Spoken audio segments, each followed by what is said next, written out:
They. సత్వరజో తమో గుణములు అన్నారు. One is sattva, ఇవి గుణములే, రజస్తమ. లక్షణములు కాదు. They are not ఈ qualities. గుణములంతా అవలక్షణములే. They are bad qualities. కనుక మనలో ఎందుండేటువంటి ఏమిటిది? మనోవాక్కాయములే.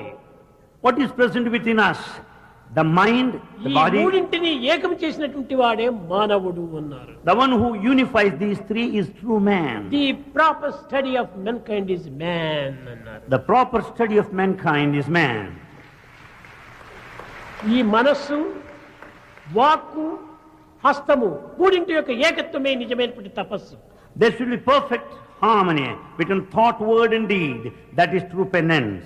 దీనినే మనము హ్యూమన్ వాల్యూ అన్నాము. This we call it a human value. EHV అన్నారు.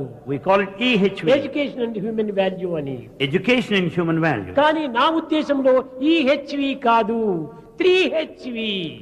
Bhagavan's opinion is, it is not EHV, it is 3HV. 3H. 3H. Heart 1H. Head Heart. Second H. Hand third H. Heart, head and hand. 3H. ఈ మూడింటి యొక్క ఏకత్వాన్ని మనం చెయ్యాలి. All the three must be united. అప్పుడే ఈ సేవలో సరి అయినటువంటి యొక్క spirit of work, Then you will have true spirit of work. సరి అయినటువంటి యొక్క భావం మనలో ఆవిర్భవిస్తుంది. You will have true feeling within. ఈ సాయి అనేటువంటి పదములో ఉండినటువంటి అంతరార్థాన్ని మీరు ప్రొద్దున గమనించారు. You must have observed this morning the inner significance of the sacred name మొట్టమొదట Sai. సర్వీస్. First service. ఆ SAI అనేటువంటి దాంట్లో S service, SAI. S stands for service. A adoration, A adoration. I illumination. I illumination. ఈ మూడే భక్తి, కర్మ, భక్తి, జ్ఞానము. These three signify devotion, action and wisdom. No action, devotion and Action, devotion and wisdom. కనుక మొట్టమొదటి service S, So first service, yes.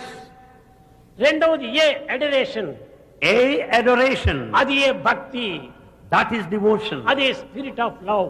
That is the spirit of love. Illumination అనగా విచారణా శక్తి, అది ఏ జ్ఞానం. Illumination, that is the spirit of inquiry, wisdom. Sai బోధించేటువంటిది ఈ మూడే. Sai teaches these ఈ three. SAI అనేటువంటిది అక్షరంలో ఏ యొక్క పదము లేకపోయినప్పటికీ, వర్డ్ లేకపోయినా ఇది సాయి కానేరదు.